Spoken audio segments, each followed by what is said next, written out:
the sun goes down on the river, it's time to chase the moonlight. I work hard every day for a working man's pay, but I'm letting loose tonight. I think I'm gonna rise up, ride high, ain't nothing gonna hold me back. Now I'm on the move, got nothing to lose, like a freight train off the tracks. Come on up the mountain. What's going on, ladies and gentlemen? Welcome back to another video. We're going to be covering a ton of information in today's video. As you can see, it is a chilly one. We're out on the river again this morning. You guys really like the freshwater scene, particularly the white bass. So we're going to be covering techniques, spawn, pre-spawn, what lures to throw, where to find them during certain times of the year, all that stuff and more. Without boring you though, we're going to make a few casts, kind of mix in some information as we fish. Without further ado, let's hop right into it.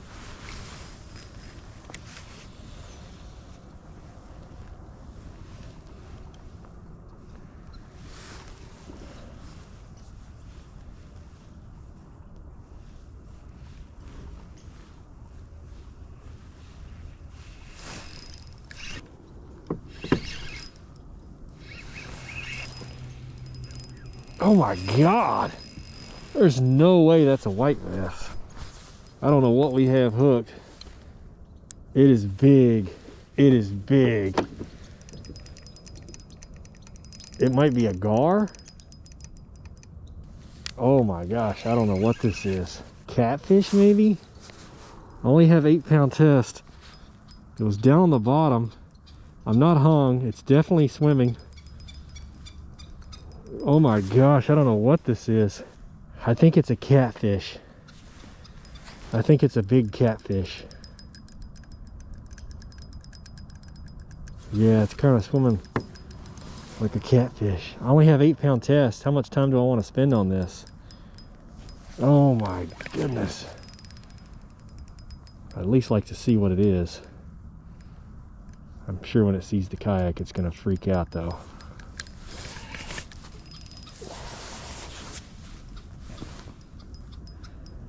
It's coming up slowly. We were fishing deep. We were slow jigging down deep because it is cold, cold, cold. These fish are not as spunky and active as they normally are, at least this early in the morning. Oh my goodness. He just kicked his tail. This might be a gar. Oh, I just want to see what it is. He's going kind of underneath the kayak. He's caught in that current. There's so many logs and stuff down in this river. I really don't want him to get caught up into something, but I can't horse him. I have no choice but to finesse him out and hope for the best. 8-pound test is not going to hold too strong. What is this? Come on, come on, come on, come on. Ah, it's got to be a cat. He's getting tired. He's getting tired. Starting to come up. That rod is so bowed over. All he can do is hold steady pressure and hope for the best. I think I've at least got him up off the bottom now. Well, actually, I don't know because he's steady feeling drag on me. Yeah, that's a big fish. That is a really big fish. I hope it's not an alligator. That would be not good. Dude, I really hope this isn't an alligator. I don't even think a catfish would have. The way that thing's moving, dude, I don't know. I need to back up. Even a catfish shouldn't be this heavy, even on 8-pound test. I'm palming the spool right now to just finesse him.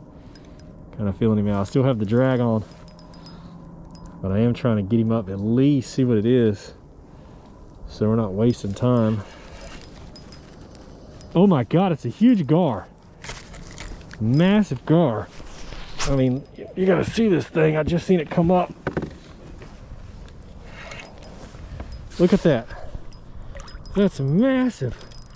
On 8-pound test, guys. How crazy is that? Got to give a shout out to these 6-inch jig heads for holding that fish on. Holy smokes. There's no way.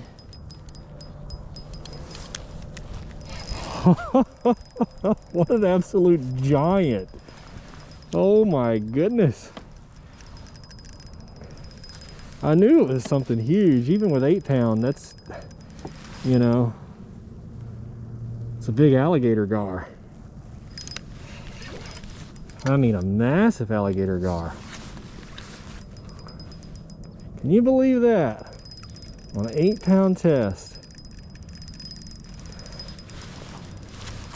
I can probably, once I touch him, he's gonna take off. And this is all steep embankments here. I could try to get him up on the bank over here and possibly get a good release on him. Maybe get a picture of him. Or I may just try to pop him off here. What a crazy start to the morning. This is all really steep stuff. Let's see if we can get him over here into some shallower areas.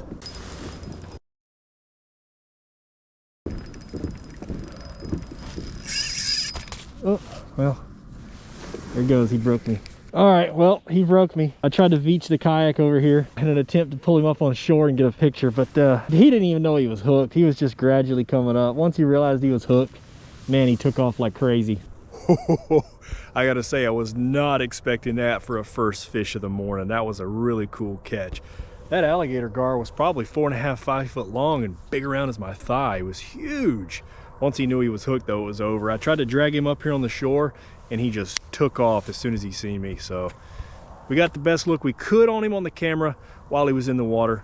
Hopefully that's pretty cool and the camera picked it up. Let's get back to fishing. There's some cardinals. That's pretty cool. You see all kinds of cool birds out here. Those birds are so cold they don't even want to move. Normally I would never get this close to them. That guy's got frost on his back. Chilly one for sure. Oh, there's one, there's one. Oh, a little bit of a later bite, I think. Ooh, he'll keep. Boom, first fish of the morning is a 10.5 incher. Beautiful white bass. You can keep up to 25 of these in the state of Texas, and they do have to be 10 inches long. So we're going to throw him on the stringer. I rarely keep 25 of these, but you certainly can.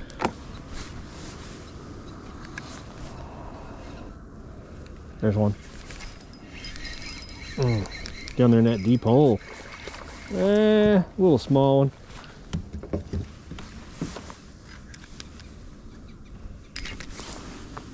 Oh, check it out. I got me a 3-pounder.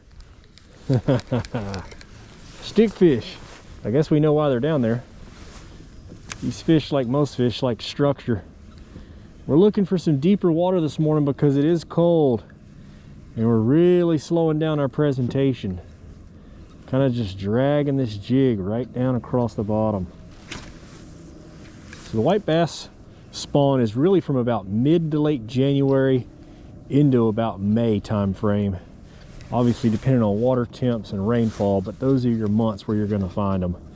We're kind of in pre-spawn conditions now where they're just moving up into the river. They're feeding up. They're looking for areas to spawn. They're looking for hard bottom, deep bends, areas with moving current. That's where you're going to find these fish ambushing other bait fish and smaller bait fish profiles. You can kind of see we're fishing a bit of a deep bend now, kind of an elbow in the river. Oh, there's one. And that's where they're stacking up, is right in these deep bends. Seems like a decent one. Nope, he's just a good fighter. If we do end up catching a lot of these smaller ones, we may press on into some other areas in the river and look for some bigger females. When you catch the males, you'll definitely know it during the spawn. They'll have that white cream all over them. They're definitely spawning up. There's one. Oh, yes. That feels like a good one. He didn't look big, but he thumped it. Ooh, yeah. All right. White bass number 2. We're putting together a pattern now. Let's talk optimal setups while we give these fish a break over here along this ledge. Usually when you catch one, I like to let them settle down so they don't completely shut down. One of my favorite setups is a simple 1000 series spinning reel.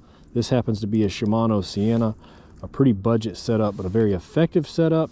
We've got that rigged on an ultralight 6-foot rod. I do like a more compact rod so you can get underneath brush and limbs. You don't get snagged up when you're kayaking underneath them. You're able to make nice casts under these tree limbs.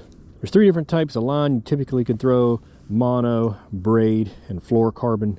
I typically like braid. It's going to be the most sensitive. It's also going to be one of the more expensive lines to use. Fluorocarbon's good if you just want to go direct, don't want to have to worry about tying any leaders. I do have a leader on this setup going into the braid, and this is 8-pound fluorocarbon leader into 8-pound braid, and we've got that with a uni to uni knot, real low profile setup. I typically like to use 1/8 ounce jig heads out here because there is a little bit of current in this river, but anything from an 1/8 and lighter, a 1/16 ounce even, you don't need anything real heavy in this type of environment. I have a couple other setups that are very similar. 1000 series reels, ultralight rod. I actually have 2 of these Shimano Siennas with the exact same setup. Oh, I can already see them popping the surface of the water. It looks like they're starting to come up to the surface as the sun's starting to peek over and warm up the surface of the water a little bit. I'm seeing some more activity. There's one right there, right by the kayak. Oh, good one too. Good one, good one. Probably the biggest one of the morning. He's definitely, oh yeah, definitely a big white bass. Oh yeah. I'm gonna try to just pop him in here. Oh gosh, that's definitely one of the biggest ones. Look at that one. She's so wide, big female, huge white bass. 15 inches, but absolute slab on the width. Look at this white bass compared to these other keepers. That's why we want the females. The females typically get a lot larger. I mean, that's a female white bass. These are the males. You see the difference. Holy smokes. That's a huge one. All right, let's talk about everyone's favorite things, and that is what lures to use catching these white bass. Usually it's real small finesse profile baits. There's a variety of different things that work. I'll show you some of my favorites. You can target white bass with a variety of different soft plastic and hard bait setups. They'll hit all kinds of finesse type lures. This is a Road Runner, a 1/8 ounce Road Runner. It's just kind of a bladed jig. You put whatever soft plastic trailer you want on it. That's a great setup. Also, anything that works for crappie also works on white bass. I've been really liking these curly clobbers by 6 cents. Excellent lure. Got that rigged up on their 6 cents crappie jig head, and that's a 1/8 ounce jig head. Excellent, excellent setup as well. Also been digging this Masterclass series. This is going to be the Fiction Shad by 6 cents. 2.2, they make them in different size profiles. This one's perfect for white bass and crappie. Super realistic profiles. Looks like little pilchard minnows swimming around. Awesome little bait. Another excellent lure is kind of a micro finesse swim bait. That's going to be the Pecco swim bait by 6 cents. I really like using black chartreuse, bold colors that stand out in this murkier tinged water. Also stuff like this from Mr. Crappie works really good. These lightning shads, slabalicious, strike kings. These Mr. Crappie slabalicious jigs are awesome. Getting into some hard bait techniques, these micro lipless crankbaits are awesome. This one's made by Rattle Trap. Excellent, excellent bait. These are really good for trolling behind you. In this deeper water, a lot of times you can just troll through here. Another effective technique for catching white bass and also locating them. Once I find them and I'm casting up shallow, these micro jerk baits, lipped jerk baits, shallow running jerk baits are excellent lures as well. All right, enough chatter for now. Let's get back into some fish. Looks like they are out here in this deeper water. And when you find them, you kind of want to hang around the area for a while because this time of year they like to stack up in certain areas. Oh, there's one. Just got thumped. As I was saying that, yeah, they're definitely in here. We'll hang around here for a couple more casts. Later in the year, these white bass definitely get a lot more aggressive. You can be a lot more aggressive with your retrieve, and you'll see them busting on the surface a lot more later in the year. Oh, just got thumped. Kind of having to slow everything down with this cold. And they're in there. They're not going to pass up a free meal, but it is definitely a slower technique. There's one. Oh, another decent one there. Another good one.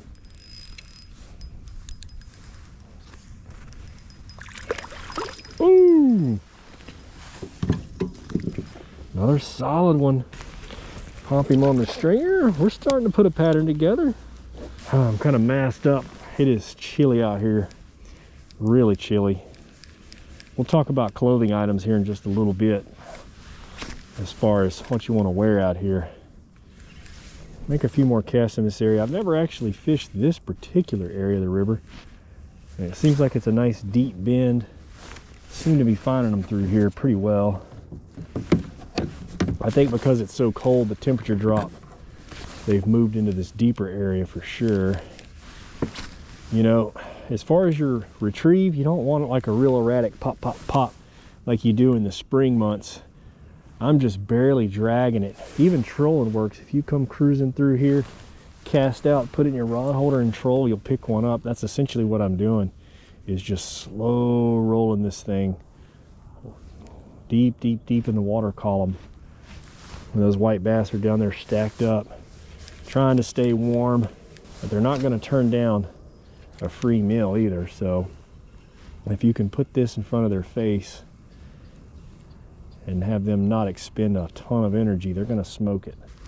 Seems to be a nice little deep hole at the bottom of this ravine. It comes down to a big drop. There's one, and they're just stacked up down in there. There's another one. He'll keep.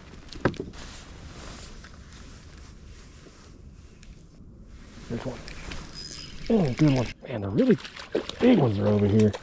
That's a big one. Oh my gosh, that's a big one. You just landed in my rudder pedals. Oh, oh, oh, oh. Big white bass, another big one. Oh. Look at that. Another big female white bass. There's a really big laydown right up underneath here on this deep ledge, and it's just corralling them. It's probably got bait fish, everything stacked on it, and it's just corralling these white bass all around it. Another solid one. I have a feeling we're going to get nailed through here. Yep. We got nailed. Another solid one. Actually, he's probably going to be a throwback. He might keep, but I really don't like keeping these teeny one. Even though he's probably 10, yeah, we'll let him go. They are stacked right through here to this ledge. There's one. Oh, good one, good one, good one, good one. Real good one.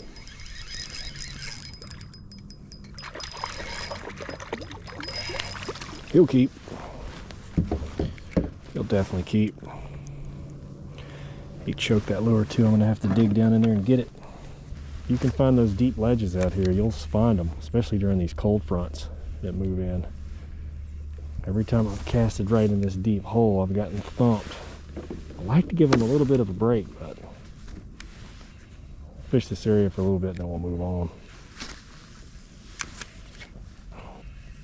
There's one. Oh my gosh, every single cast in this hole. Almost.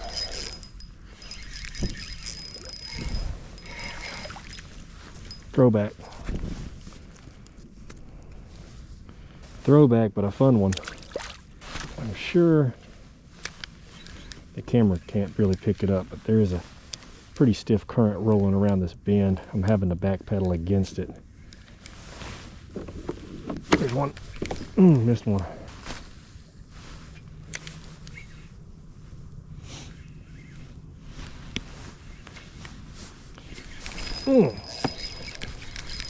Really nice one there.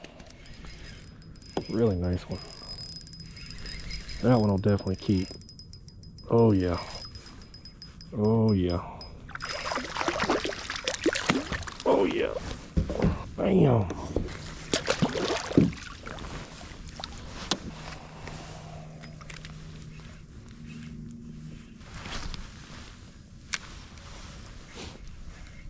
Like that deep drop right there. And getting thumped all around that structure. There's one. Another good one.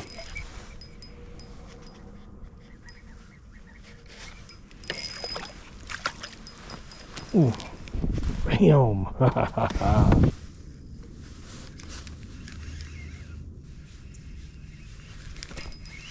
Oh, there's one. Oh, that's a really, really nice one there.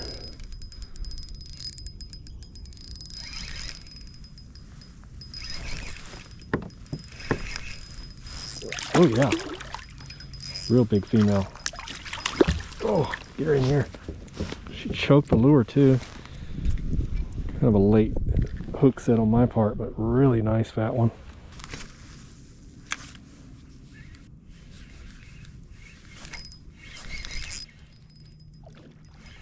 I love catching these things.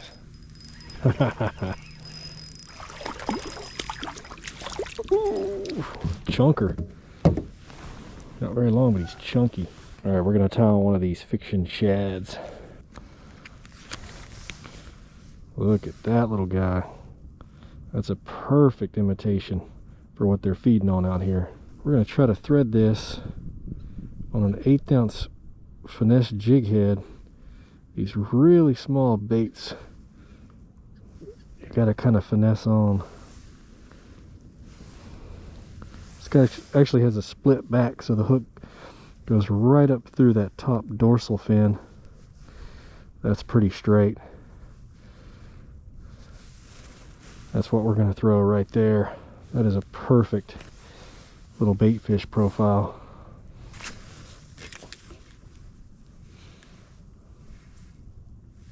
There's one. There's a good one. That's on that fiction shad. Bam. First cast with the fiction shad.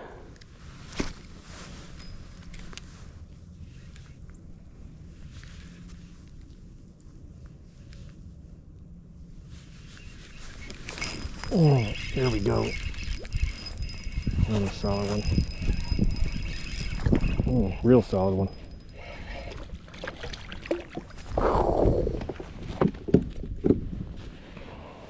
These are some big ones we're pulling in.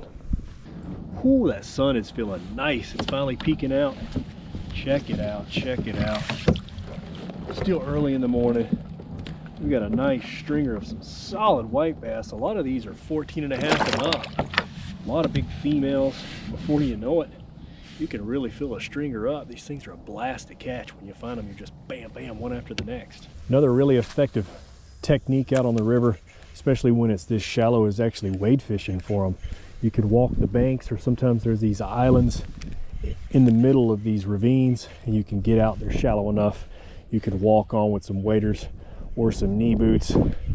I actually prefer wearing the knee boots because you have more mobility in the kayak, but if you are going to be doing a lot more wade fishing, obviously waders would be the way to go. These boots are just some muck boots that I've had for years. Very comfortable, neoprene, kind of insulated so it keeps your feet warm out in this cooler weather. Sometimes the wind can be brutal coming through these narrow ravines. Yeah, you've got high walls up here that block the wind, but if it's channeled through the ravine, it can actually amplify the wind. So you definitely want to layer up out here, something to block the wind. Maybe shed a few layers throughout the day if you have something to put it on, throw over your shoulder, if you're wading or tossing your kayak possibly. You definitely want to focus on structure, areas with a lot of structure. You can see there's a lot of broke down laydowns in this area. There's a big thicket right here. All these logs have dislodged. They're under the water, creating just a perfect environment for these white bass to set up. The wind's starting to pick up a little now. You definitely want to throw bait fish profiles. I don't want to sound like a 6 cents infomercial or anything. Obviously they're a channel sponsor. I do think they make good stuff, but if I leave it out, you guys asked about it, so there is a discount code in the description. If you're interested, you can check it out. All kinds of stuff works well for these white bass though. I mean, there's so many different micro finesse jig companies out now. They're all gonna work. Just pick your color, pick the one you have confidence in, go out and fish them. All right, I'm gonna show you guys another effective technique. This works especially well if you don't know where the fish are and you're just trying to locate them. We're just gonna set the rod in the rod holder troll and let that curly tail grub just kind of flutter in the water column. It's a great technique for covering water if you have no idea where to fish. Just set it in the rod holder, wait for that rod to bow over. Even if we get a little nib or a nibble, we'll know that they're in the area and we can stop and fish those areas. The speed you troll is going to be dependent on your water temperature as well as the depth. Obviously you don't want to be dragging bottom, and if it's colder you're going to have to go slower because they're going to want a slower presentation. Obviously in the warmer months you can speed that rhythm up and they'll come up and chase it. They'll be a lot more aggressive as their metabolisms increase. There we go. Fish on, baby. Fish on. Fish on. Ooh, yeah, that's a pretty good one too. On the troll. Got a nice one on the troll. Look at that. We'll take it.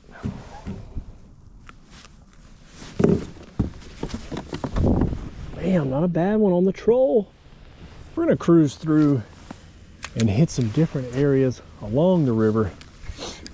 Two reasons. One, that area that's holding them consistently, I can always cruise back there and catch them if I want to. But the patterns do change. These fish will move as spawn patterns change out on the river. And I'd like to have different areas I can focus on if I'm going to take guided clients out here, get them on some fish. There may be somebody set up on that area, or it just may stop producing. These patterns do change. You're not going to be able to find fish in the exact same areas every time you come out here. You kind of have to adapt, move around, look for the patterns, look for deep holes, look for currenty areas. Tide levels change, water depths change, all that type of stuff. So it's a little bit of a fluid, dynamic fishery.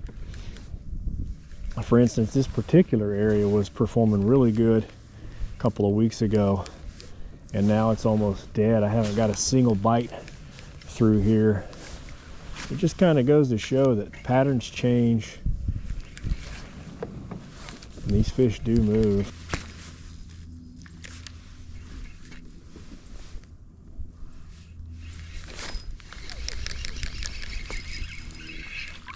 Oh, there's another one. Ooh. Ooh, check it out, check it out. Got on some of the bigger females. Nice stringer white bass. Got some 14s, some 15s, even a couple of nice 16s. Beautiful stringer. I'm sure we could have sat there in that hole and kept catching them, but I wasn't planning on being out here very long this morning, and this is more than enough for me. Some good meals. We're gonna get these fish out of here, get them cleaned up. Appreciate you guys for watching. Hopefully you learned some techniques that'll help you on this white bass season. Leave a comment down in the description. Let me know what your favorite white bass lure is, the one you have confidence in. With that, we are gonna roll out of here. Appreciate you guys for watching. We'll catch you on the next one.